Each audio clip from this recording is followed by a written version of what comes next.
We on already.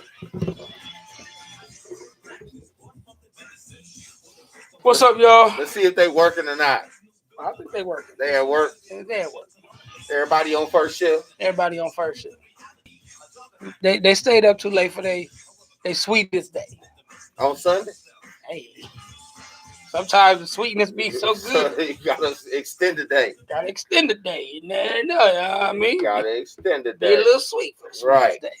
But as always, I am Mr. Emo. That is Stephen Royal. Thank y'all for this midday Monday Madness Afternoon Delight edition. We're going to get right into it so y'all don't get in trouble at y'all cubicles or be late picking the babies up. Right. Yep. All right. Countdown coming. Mm-hmm. They get it.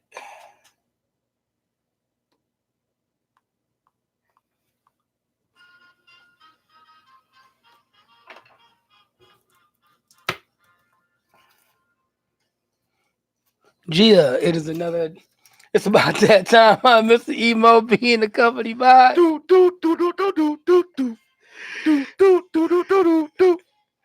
And this is Bippy and Bullshit, your weekly podcast where we cover everything from religion, relationship, politics, and as always, the Pee Wee Herman new dance sensation. A little bit of bullshit. Mr. Royal. Now, come on, everybody, rock with Joski as we do the new dance called the Pee Wee. You bump your hands right to the front, and if you can't hear the music, say, what? Hey! They forgot he was a pedophile. They ain't banned Pee Wee. No, I don't think Pee Wee's a pedophile. Didn't he fuck with some kids? No, he pulled his dick out in a triple X theater. Oh, that's right. Yeah, he was public masturbating. Okay, Pee Wee was public. My bad, Pee Wee. You ain't fuck with the kids. Pee Wee pulled his dick out in public. No, you was just jacking off at the movies. My bad, Pee Wee. And it was crazy because back in the 80s, 90s, that was a big crime. That was a crime. That shit now is like that was a crime. It's a nothing. Now people piss in the daytime. Like people are doing wilder shit than pulling their own dick out. Right, exactly. Yeah. Like they took him off TV for that. Man, they kicked him out of everything. I used to love Pee Wee's Playhouse. Pee Wee's Playhouse was crunk. What up, though? That I used to love boom, boom, boom, boom, boom, boom. But I'll be on Saturday mornings like hey, jumping with Pee Wee ass. Hey, holler to screaming with the word of the day. That's where Lawrence Fishburne got his start. The mailman. He was Cowboy Troy. Cowboy Curtis. Yeah. Cowboy Curtis. They did give him a super black name. That's right. Cowboy Curtis. Thanks for joining. Thanks for subscribing and listening. We smacking y'all gonna try this Monday thing one more again for all second shifters, third shifters, and those that can work and do a little bit of what they want. Yes, sir. This afternoon delight. See what's happening. Nooners. Samantha Leisure shit. Man. But before we go any further. Ninja, we made it. One more again. On a Monday. That's right. Few hours out. Beer still lit. Few hours out. We kind of sipping. Kind of turning still. A little bit. We can do a little bit of both. Not much. Right. That's right. Listening with the volume kind of low. You go get a writer. Trying not to cause no smoke. Trying not to get up. Like, hey. What's wrong? Listen. Oh, man, we got some shit to cover today, man. Like we said, this week's episode, we're going to give them some origin stories. But we're going to hit them with some seriousness, too. Yeah. Some of that PSA. Right. And then, we got to talk about some of this. That PSA from, I think it was Thursday it was posted. Yeah. And just kind of just touched the nerve here on the show. It did. Like, it's your social media. You can like and share what you want, but sometimes you just get sick of people latching on to the wrong shit. Word. Like, we said we wasn't going to display it. I guess some publicity is some publicity, but, it's a video with the cussing pastor. Let's start there. Okay, well, we got to start before then. Yeah. Because we got to start with the pastor that was eating pussy. That's the cussing pastor. Not the same dude. Not the same dude? Not the same dude. See, good. Had a pastor who got put on display for going down on his side chick. Let me put this again. The pastor got caught up going down on his side chick. And she put the video, went viral. Pastor, I can't think of his name. I got it here. Pastor something. Depending on which meme you want to jump on. Shit. No, it's the same dude. Yeah. It's the same dude. Dude's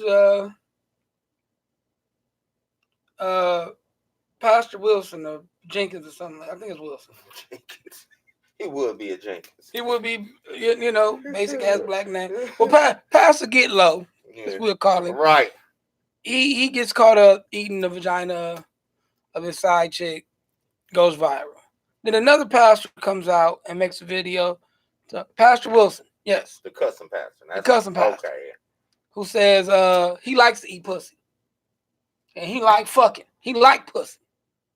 Fuck y'all if y'all get upset that he like pussy. And he encouraged people to get them some, what he called cootie cat. Some cootie cat. And we posted it everywhere. We got memes about it. We shared it a million times. This is what they gonna say at Sunday service. Yuck, yuck, yuck. But again, we ain't saying nothing about little man since his first pictures of his first day of school. Nope. We got all this shit that needs all this attention. We got little babies coming up missing. Literally getting snatched off the park. Just don't have that same energy there. We don't. Last week, we talked about a young lady got killed in her home. Raise your hand if you heard anything about it in the last 3 days. Right out of the news cycle. Gone. How about Pastor Randall Parker III posted that he'll be calling all African American males to assist in reading to African American boys K through first grade at Leverett Elementary School. These young men need us, and we can't let them miss an opportunity to grow into literacy. Contact him at 419-242-7323, extension 13 for Randall Parker. You're not going to post that. You're not going to repost this right here. Well, you can't see it. You're not going to repost that. You know why? Because it's not juicy and it's not spicy. How about the Blackout concert coming up? 2 of my homegirls will be performing there. We're not posting that kind of stuff. But we'll post about the pussy eating pastor. Or what was the other one? The gay dudes in the barbershop? Gay dudes in the barbershop. This will really go on in the barbershop. Yada, yada, bazada. But anything that's beneficial to us, we don't want to post. Yeah, I get it. It is bippy and bullshit. You got to get your hee-hee on, but you also got to get your bippy on sometimes. Sometimes you need to educate people. Right. Sometimes you got to learn them something. One thing we fashioned this show around barbershop conversation. I was in the barbershop this other day, I want to say Saturday. There was a brother in there dropping knowledge. The whole hour I was there. We just don't talk about sports and vaginas and who doing X, Y, and Z. We also educate and uplift, and that's something y'all need to start doing. It's a lot of coding going on, but ain't no uplift. Right.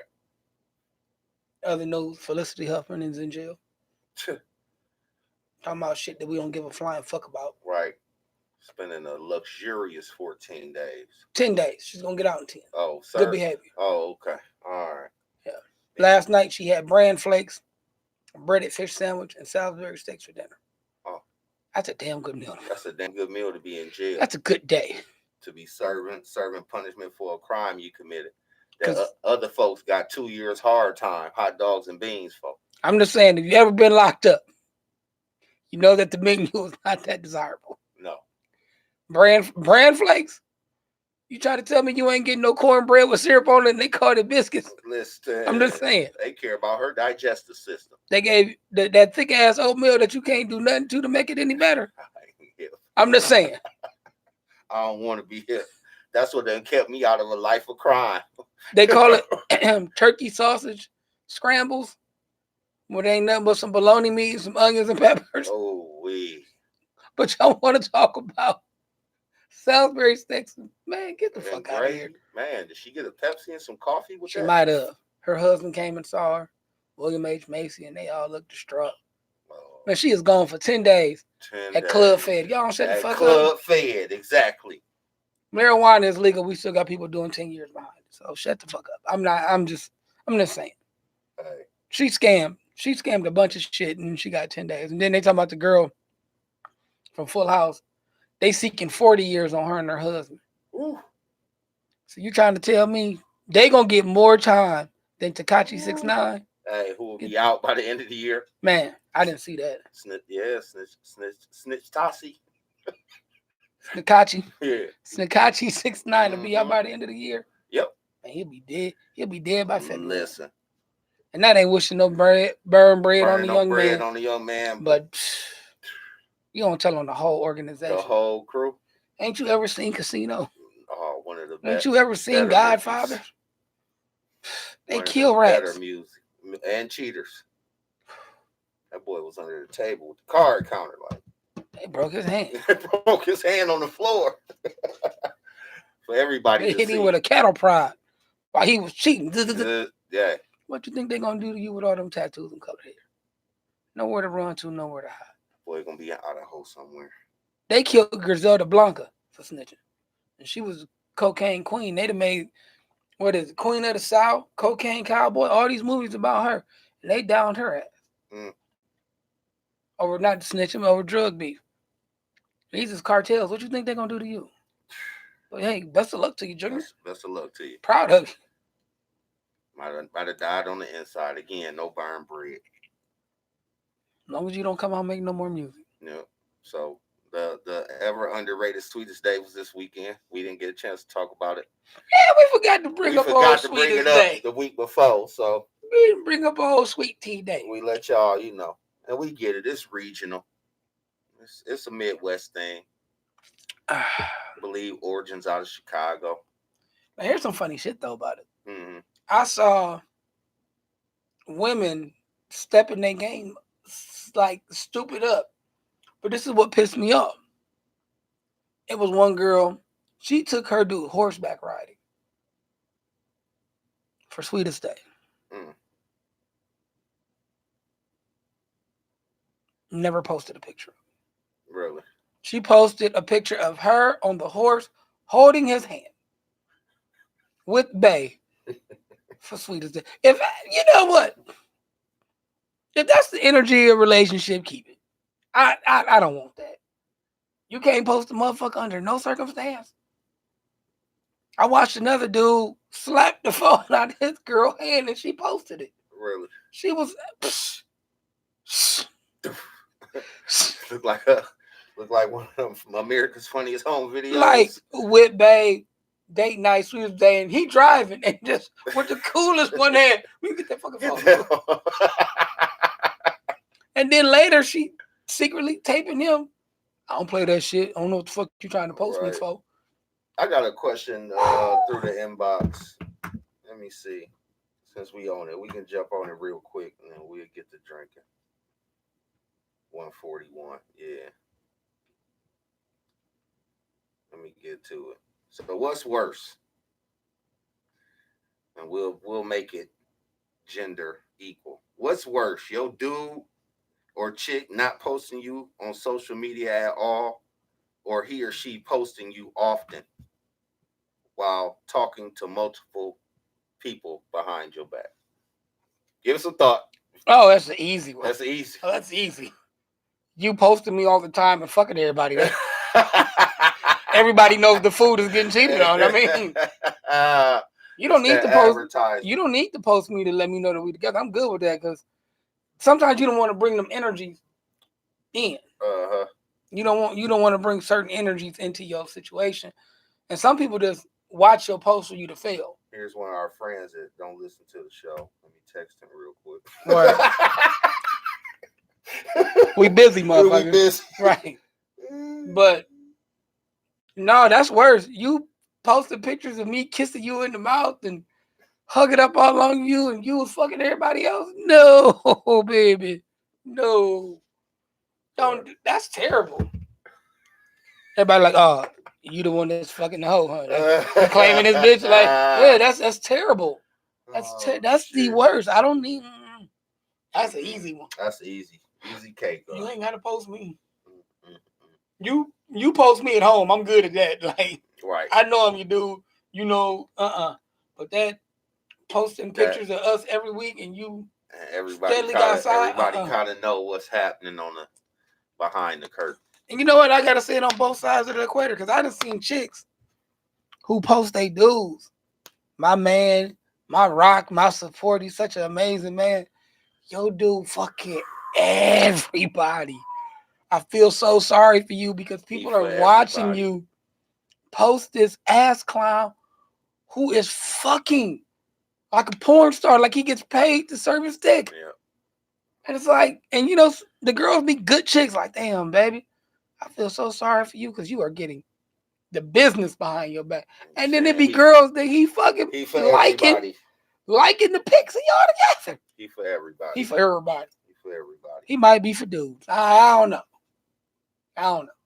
It's that kind of situation. Damn, fam. Damn. Anything else that we didn't cover? Oh, you going to the bottle. Yeah. You ready? Yeah. Just gonna have You SpongeBob. Just a taste. You SpongeBob ready, huh? Just a taste. I'm ready. He always looking in shot glass. And yeah. That's funny. Because to me, it's straight shots out of dirty glass. That's right. I don't even... It could be the Ebola virus in my shot glass. Alcohol will kill it. 3 drops of Visine, your ass be dead. It's in the house. We good. It's in the bippy. We ain't Mickey and nobody in this bitch. Hell no. He already got a $10 million contract for 2 albums. I see some dodgeball love on there too. Man, supporting. We appreciate y'all. Real quick before we get into the drink. This is my You Humans Ain't Shit section of the day. Yeah. Yeah. I was at quick story before we get into the festivities. Took my son and his best friend to play dodgeball and to play at Sky Zone this weekend. Saturday. Just to give these young men who are good young men, something to do. And I'm one of those parents, I really don't like to leave my kids somewhere. So I was going to leave, but forget it. It's an hour and some change. I'm going to stay at dodgeball, watch them jump. Mm-hmm. They jump in the dodgeball, and immediately this kid breaks his fibula and tibula right above the ankle. Screams out, help me. He says, my ankle. I look down and his bottom of his foot is pointing to the left and looking at me. I knew it was terrible. Shit. I run out to the mat. These dumb fuckers at Sky Zone, we can't have you step on the mat. If you don't shut up right now, talking about me stepping on this mat, and I'm going to look after this young man. But that's what didn't get me. It was the parent who was videoing this young man on the ground writhing in pain and his leg being broke. I don't understand that at all. It was this adult who obviously is there with his own child taping, and somebody brought up the point, well, maybe he was just taping his kid playing. No, they cleared the mat as soon as this happened. They kicked everybody off. And I'd never forget because I looked up and I seen him and I locked eyes with him and I started walking that way and he goes from here to like that old peaceful emo that I become, the one that likes to meditate and look for the positivity in life. Man, he almost bought back old emo. He almost got slapped with a 4-5. He almost got bodied because of the blatant disrespect that you're showing to this young man. So that just lets you know that in today's society, we don't raise heroes. We don't breed heroes. We breed cowards and videographers who take pictures at the sign of tragedy. I was watching the video from the teacher who disarmed the young man in Oregon who took the shotgun from him. But what I thought was more disturbing, that this man had a grasp on the kid and the shotgun and the teacher who ran away. Out. He gone. Gone. We don't breed heroes. We breed cowards and videographers. He ran. This is your coworker grabbing a kid with a gun. You should have been there to help. he had to literally call you from your hiding place Exactly. to come get the shot. And you came hesitantly. Like, is it cool? You got it? Is he gonna shoot me? Is this as much as that young man is a hero? Kudos to you for thinking on your feet and being in the moment. But it's dudes like him. Right. It's more dudes like the guy in the white pants who took off running. They give a pause to society. That's my humans ain't shit moment for the week. Hopefully I ain't got to do this every week. But hopefully this is not a new segment. If I ever run into the guy who was videotaping this young man's leg being broke, me and you gonna have a difficult conversation. Wow. I'm ready to drink. Yep. All right. Last week we talked about giving y'all an origin story. Yeah, some background. Some background on how Bippy and Bullshit came to be and how we got here. We always talk about years of friendship and how the shit we've been through. Well, here's how it started. The Toledo True Stories, the origin of Stephen Royal, man of leisure, and Mr. Emo, the hip hop hobo. Cheers. Very well. Thank you, sir. I've had practice. Had some practice.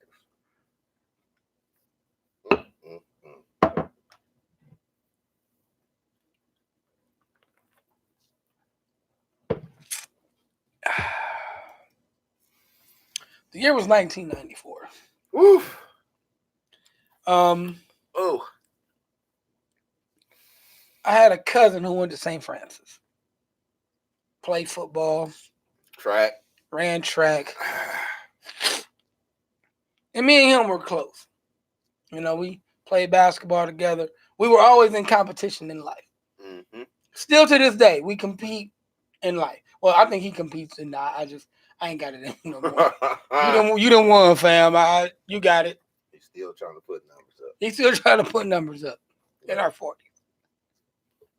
And I used to, go to the sporting events, go to pick him up from practice, pick him up from school. And he had a group of homeboys at the school. Now, the homeboys was all right. They was good dudes. One of them I already knew prior to. And they would all hang out. But now this was a prestigious Catholic school here in the area. Where, if you went to this school, you was about something. Especially you was some of these black folks. You was on the cusp of the come up, as they say. They saw the potential in you and the numbers that you could possibly do. And I would go to football games and like, well, we're going to Taco Bell after the game. Yep. Frisch's big boy. Yeah. Al Smith's. A hangout. For the let out of the game. Man, I come up. Maybe come up. Well, here's the thing about the group of people that he hung out with. I was an outsider. And back then, I used to look like a thug. Yep. Tell them what you drove. I drove a maroon Chevy Celebrity, box style 1984. 84 Celebrity. With 18-inch 5-stars and gangster white walls and 5 midgets in the trunk fighting. Pounded. Skinny dude, 115 pounds, and an afro that weighed more than me. That was me coming up to the set smelling like problems. Bad intentions. And some of the people they were alarmed by my look. But there was one dude in the crowd. He was kind of like the party fanatic colonel. He was the guy I noticed that when things took off, he was navigating the ship. Whenever he got in the captain's seat, the party ascended. That's right. He was, what I'm gonna give you about that age? About 165, 175. Yeah, I was a little heavy there. 240. 240. I don't remember you being 240, bro. 240. Yeah. Down lineman. Yep. Real charismatic guy. Funny. Like I said, when he was the captain of the ship, I was always cool to go to well, who doing what? Word? Yeah. Royal got it? Yeah, I'm gonna blow down. Let's go through. I fought through. I remember one time blowing down at a said event in the hood. Not even in the hood. This is the hood now, but it wasn't the hood back then. I knock on the door. They wouldn't let me in. They said, "Oh no, it's emo." And they tried to, like, the party wasn't happening. You hear the Snoop playing, like, "Oh no, it's emo." Lights on in the basement. I'm like, ain't this a bitch? Who came to the door? Stephen Dalroy, like, man, let my dude in. Shit. And I don't know if it's because he saw it or what he thought what I had in my pocket. Listen, they was afraid. It was, at that time it was a few sprinkles of bougie mixed in. Again, it was a lot. Again, this education we were seeking brought people of all kinds. But fortunately for me and his cousin, we was coming from Woodland and Waverly, respectively, just trying to get a piece of their paper. Right. So we never was really intertwined with some of the other origins for how people got there. So you can take us out the hood, but you couldn't take the hood out of us. Right. And it was like y'all, Pooh. Yep. Butch. Who was not bougie. Y'all was black dudes working the system. Trying to get a piece. And the other black young men who were there, they thought I was gonna rob them.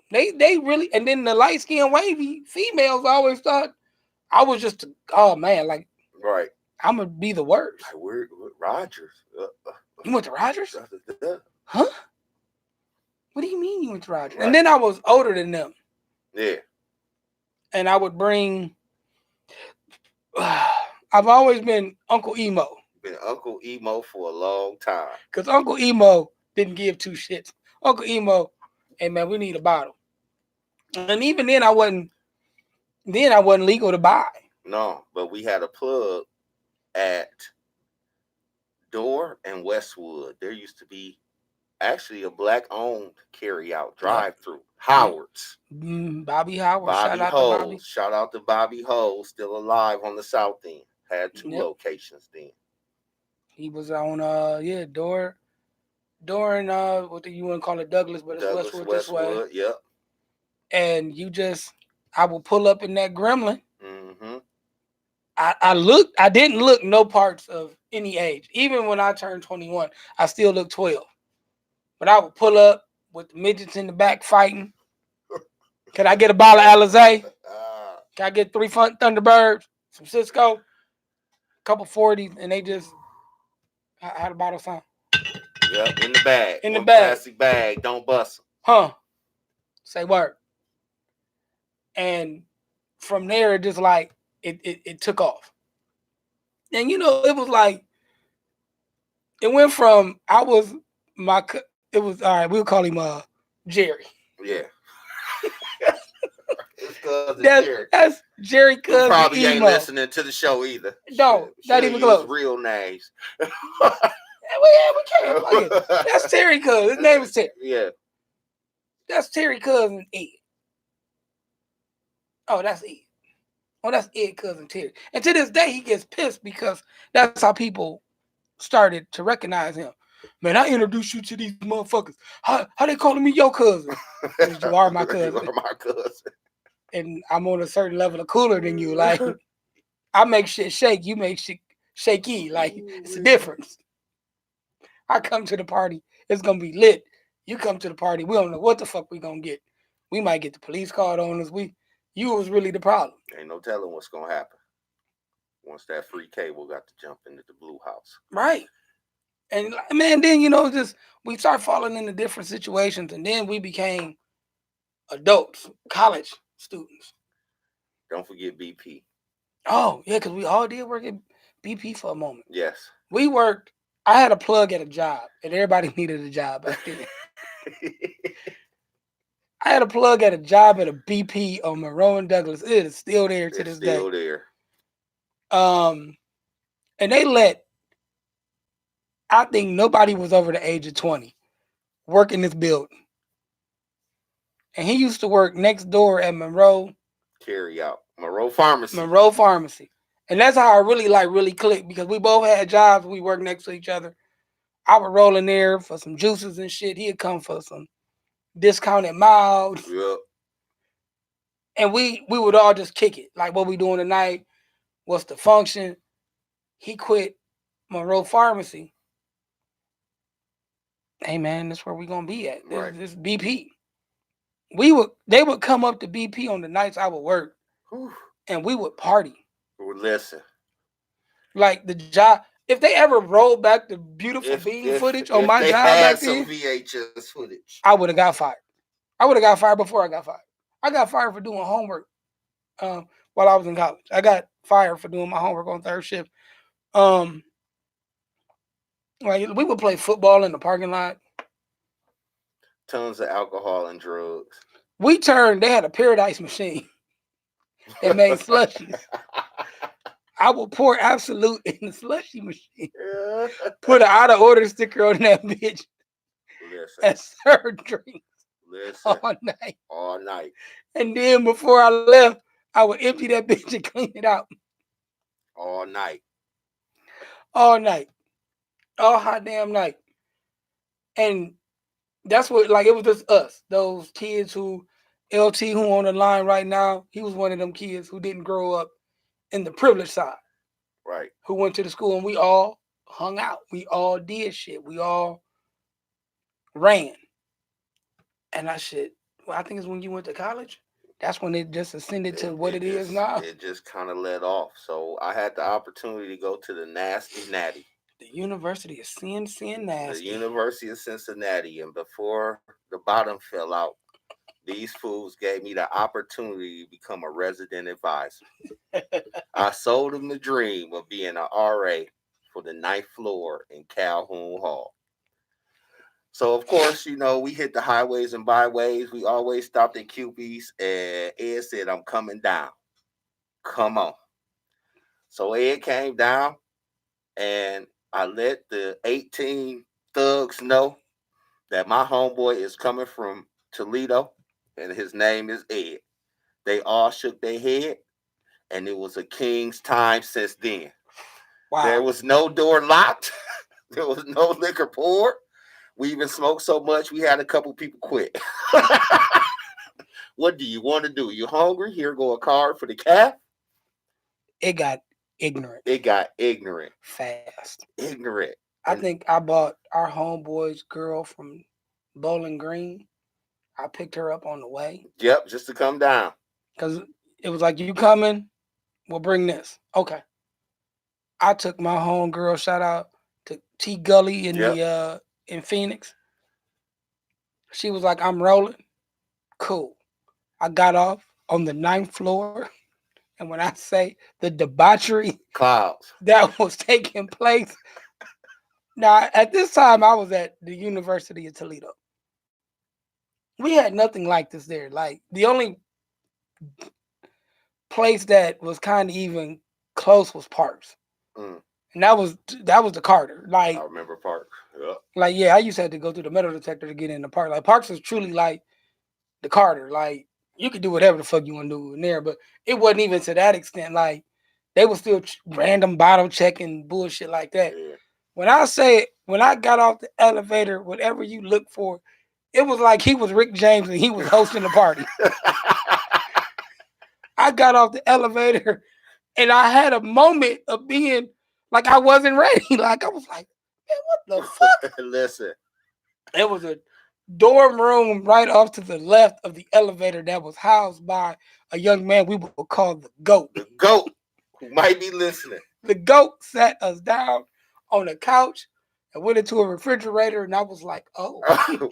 Pulled out mayonnaise jars. Tupperware dishes, like, anything you need, bro. Oh. Yeah. Well, I'll be damned. Right. I thank you. Yeah. You, kind sir, you are a gentleman and a scholar. And that weekend, it just went ham sandwich, no mayo, no cheese. It was. I remember my first kegerator. I remember somebody had a pipe that was 5 feet tall that you had to stand on a chair. Man, we crashed. No, that was another time we came down there when we crashed the talent show. at the campus. Like at the church. it was crazy. Like it was just. Cincinnati was truly what it was made out to be. And then at that moment, I knew like this dude is my right hand. We are going to conquer the world. Listen, it was really mafia style. It was like, see this face? It was not a room. It was not a room or a door. Like literally, that was locked. Every room on the floor was open. Want to go to the bathrooms, which is our smoking spot, because the steam reduced the smoke. We go to the bathroom, go to the showers, and just pass blunts over the stalls. And playing video games all night. People sleeping in the hallway because they couldn't get to their room. Because their body shut down. Like I watched a dude sleep in the doorway of his own door because he couldn't make it that extra 5 feet to the bed. To the bed and lock the door. He just was laying there. It was like, oh my God. And then also when they made this dude an RA, he split his floor up into wrestling. Yeah. NWO, WCW. They had a title match in the hallway. And I watched a dude get slammed up to the ceiling and to the ground where he broke ceiling tiles. Like it was just a wild fucking time. And I'm like, yep. Whenever he come to Toledo, I'm gonna put on for him like he just put on for me. And then like it just got decades in. Oh, one more. How we started the Sunday night segue. Yeah. Yep, we're gonna pick up. We're gonna get a safety net next week on Sunday. Come on. His parental unit, the colonel, worked third shift. We started on Sunday. So that meant at a certain time on Sundays, wasn't gonna be nobody at the house. Right. So what started out as a simple sit in the Malibu, a ale or two, and a couple drinks, turned into this debauchery that was, all right, well, I'm going to bring a guest. All right, well, you bring a guest. All right, well, everybody got to bring a guest now. It's part of the rule. So you bought a guest. You had to have a bag and some bottles to get in. Nobody got in for free. There was no free admittance there. You had to have some type of payment. We was all pooling in. 12-pack, 24-pack, 36-pack. And it wasn't the good shit. Listen, we still talking about college students. You talking about Red Dogs, Natty Ice, Natural Light. Yes. Paul Mason, Bex. That's when somebody had some student refund checks. Some Bex came through them. Right. One-Eyed Jacks. Oh, One-Eyed Jacks. Yeah, I'm still looking for them. Ooh. And 88.3. 88.3, Black Sundays. Yep. DJ One Time, DJ Swooshin, DJ Boudal, Martini Rocks. They were the playlist for the evening. We would put that on, and we would just have fun for the cheap. It was me and the captain of the boat, and we just steered people in the debauchery. We used to have these things called the naked races. Naked relays. Where it was dudes versus girls, and you would have to strip. Hit the block. Tag your partner. Come back. And whoever got dressed first was the winner. Now, these young men all went to States. They senior year at St. Francis. So they were fast. Still had some athlete in us. My track team that I was on that got kicked off, we went to States as well. We were all fast as fuck. So you race us, and we just standing at the end of the block getting dressed, watching nothing but nakedness run down the street. Bobbing and I think your neighbors couldn't wait for Sunday. They had to be outside. They had to be outside or in the window. Because it was crazy. You told a story about somebody stripping. I remember the same person when somebody made their debut at the Sunday night Segway stripping using the same Kroger receipt as the dollar. It was dark.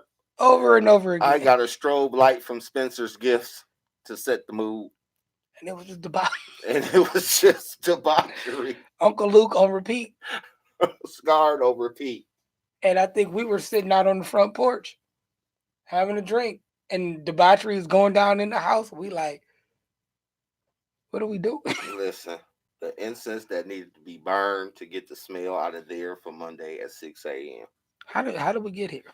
Listen, And that is just good times. And then from life, you become adults, and then we get jobs, and you have babies. then you have babies, and then you get married, and then you get divorced. Right. And I can truly say my homeboy been there through all of them. Same here. Them talks in the car. Man, them long talks in the car. Long talks in the car. About to come through stuff. I'm about to blow down. Say word. And it wasn't all about the fun, because when shit got deep or shit got for real, yeah, my guy right here was the first one blowing down. If he wasn't first, he only lost first by a couple seconds.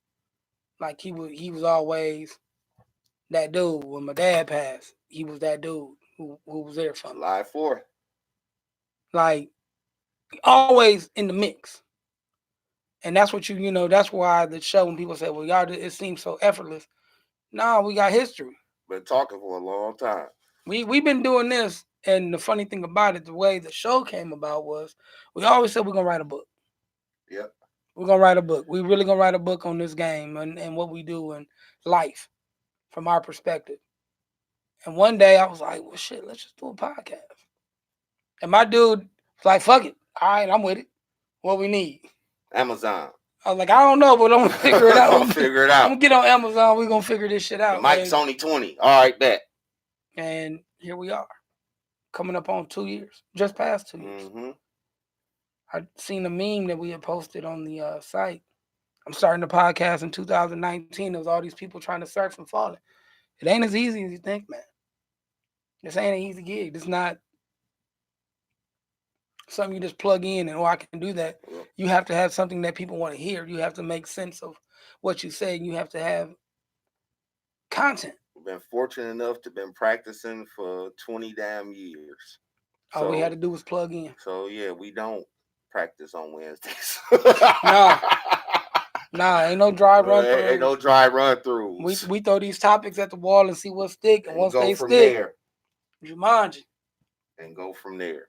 Well, I'm ready for my second sip. I think they got an understanding. It's 2:10. You can drink, and I can drink, but we got to wrap. Yeah, real soon. Definitely soon, because we got things to do. All right, our second shot goes to, and this is not going to be hard. It might be hard for some of you, but do men need to be protected in a relationship? You damn right we do. Here's us having feelings too. Safety net. Safety net.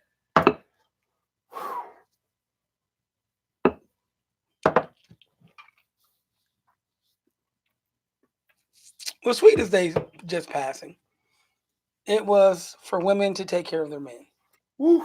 Or whatever the Midwest saying is for it. But it brings up the question. Because I kept these. I thought it was great questioning. Do men need to feel safe, particularly black men? Not in a hold me type of way, but safe in their partner's motives, support, home, and mission. Yeah. Yeah. Absolutely. I hate this phrase, happy wife, happy life. It's more of a happy spouse, happy house. I don't think that people realize yes, black women, you are super women. But the only reason that you can be a superwoman because you have to deal with a superman. The weight of the world is definitely on a black man's shoulders. From the toxic masculinity that we are taught from children until now. We are not allowed to feel emotions. We are not allowed to show emotions. We are to be strong. We are to be head of household. We are to make every decision. We are to do everything right in our home. When we go outside of our homes, we are never right. We are the target of ridicule. We are the bad guys of society, no matter how good you are. We need the safety net when we get home. We need to feel safe in our partner's motives. Yeah. We need to know that the direction that we're trying to go as a unit, there's no underlying under the sheets other direction or change to the game. Right? Need to feel confident in the fact that, we pushing for the same thing. Definitely need to feel safe in the support matter. Like, you know, let's get it out there. Every relationship got it hard, especially when you out there in the world at work. You got a co-parent. It's other factors that we face that not all the time we can attack together. So we need to know that that support function is there. It's more than, oh, you got my back, I got yours. It's really on a deeper level. It's on the level of knowing subconsciously that, you know, if shit go left, he'll be there, she'll be there. If shit ain't where the expectation was 5 months ago, she'll be there, he'll be there. You know, one of our listeners said, don't nobody want to come home and think everything is sweet and there's some other shit going on, whether big or small. Nobody wants no extra surprises, in motives in particular. You know, maybe she wants another baby. Maybe he wants another baby. Maybe that wasn't the plan that y'all started at from the giddy up. Mm-hmm. You know, maybe the expectations change. That ain't an easy conversation to have. You rocking with your partner for 2-3 years and all of a sudden he come home like, yeah, I got baby fever. Hold on. Like, it ain't that easy. It ain't that easy. But don't be under the covers like, hey, well, we've been together 3 years. I want a baby. She or he may not know it. I'm gonna make it happen. Listen. Wow. Listen. I, Our listeners be listening. I look at it more of an aspect of the world is gonna beat me up for whatever I do. Mm-hmm. I don't need you doing the same thing. I don't need a bunch of I told you so's. If I've done something to wrong you in the relationship, correct my actions. Don't belittle them. Don't talk to me in the aspect of I'm stupid or I'm a dullard. Don't do that. Right. Hey, look, honey, you did this. I believe that what's good, bro. I believe that what you did, I don't agree with. It made me feel X, Y, and Z. Moving forward, if something like this is to happen again, I would like you to take this into consideration. We get so caught up in the emotion of somebody wronged you or somebody did something, so I'm going to show you how bad it pissed me off or how bad it hurt me because I'm going to talk to you like you're not the person I love. Right. That's not a safe environment. When he decides that on a Saturday, because life has kicked his ass, he want to go play 9 holes of golf. That don't mean he love you any less. That doesn't mean that the relationship is on the rocks. I just need some clearing my head time. Allow that for the healthy aspect of your relationship. Do not, and I repeat, do not, oh, you can go golfing with your friends, but you can't do nothing with me. When you go get pedicures and your manicures and you have a girls' spa day or an afternoon or drinks with the girls, your man doesn't complain. Your man lets you do that because he knows that you need that release. That is that safety net. That is that. I understand that you need to do something to get away from me. That's not saying that you don't love me, but you need an avenue that's you. That's not of us for you to get some relaxation. I'm big enough to understand, yeah, that's cool. Because you're not going to get your nails done or have a girls' night or a day and you're never coming home. You're coming home. I get it, but you need a different avenue. Why doesn't a man need the same thing? I went to couples counseling many, many, many, many, many moons ago. And one thing that stuck out that the counselor said was, you two need something that you love to do that doesn't involve the other person. It's important. It's imperative to Health of a relationship. No shade, no slack, no slide. You need to love something else that doesn't wrap around My Chris Bear. each other. Here's a good. She go get her hair done on Fridays. That's her time. Bye. Ain't no texting. Bye. It's the occasional text. You good? Everything straight. If she engages in conversation, I definitely will pick it up. But that's your time. Bye. Have fun. I get it. And if, well, me and my sister is going out, okay, that's cool. And the energy is still the same way. If I do the same thing, like, all right, me and Roy are going golfing. What you mean y'all going golfing? Why y'all going golfing? It's never those things. Mm-hmm. But I've dealt in relationships to where you work 70 hours a week. You're tired. You've done everything. You work 70 hours a week on your job, and you come home and put in another 15 hours in the house. But look, I want to go do this for 3 hours. Why you got to be gone so long? What do you mean? Shit. Because you go to work and go to school and you disappear and you do what you need to do, and I'm supportive and I'm here. I need some time to recharge my battery. Right. We need to have that safety. We need to have that. When I bring something to you, it's not an argument, it's not a disagreement or a fight. It's a conversation. Mm-hmm. It's a compromise. Yeah, we're taught to be strong and not show emotions, and we're taught to do this, but that's not healthy. You can love somebody and they can still get on your nerves. I love my kid.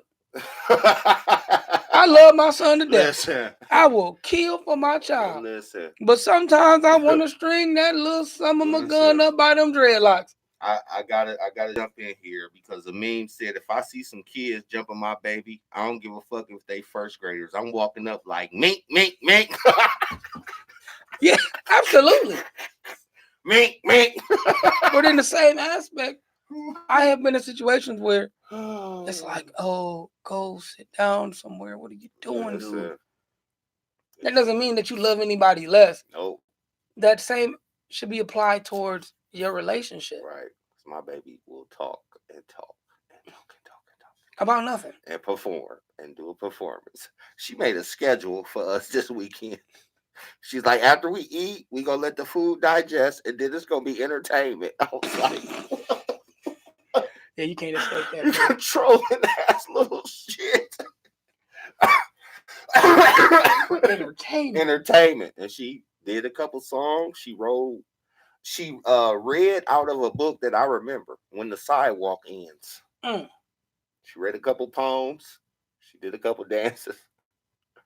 To the point where my mom was like, all right, yay. That's enough. Right.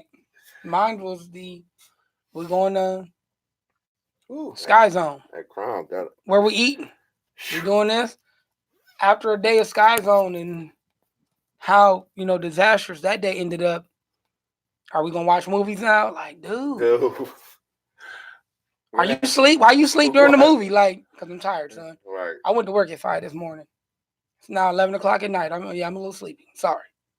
But the same aspect should be in your relationship. Yeah, I don't need you to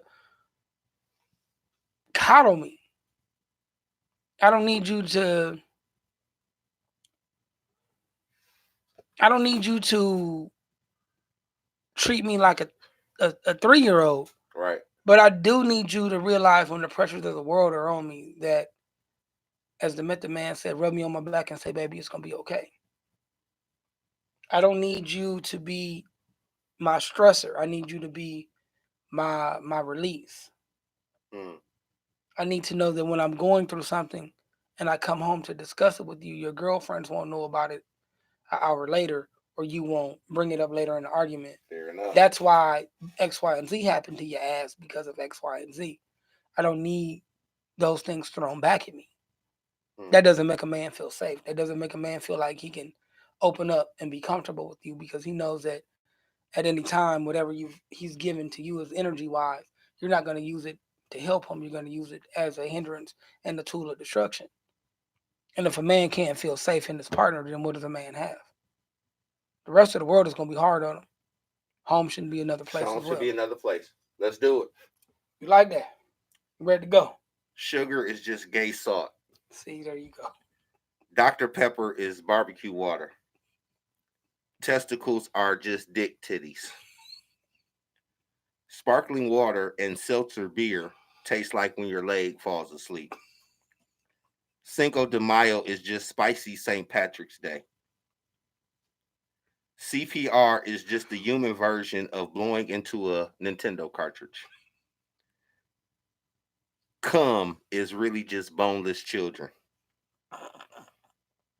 Bone and wings is just chicken on the cob. Vicks is just spicy Vaseline. Why? I'm gone. I'm behind the gun. Say something. Oh God, I can't. Cum is boneless children. On that note, I am Mr. Emo. Stephen Dot Royal, man of leisure. Man, it's been bipping your I'm bullshit. leaving this here. Oh, we gonna catch y'all next week on Sunday. It's hot. Nah, that's what them drinks will do to you. We'll catch y'all next week, man. Peace. Peace. Cum is just boneless boneless children. children.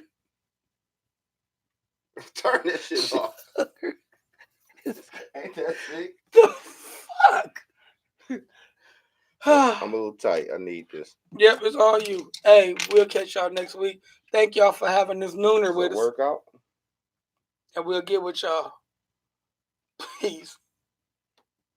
Oh, just free? Oh, this from the party. No.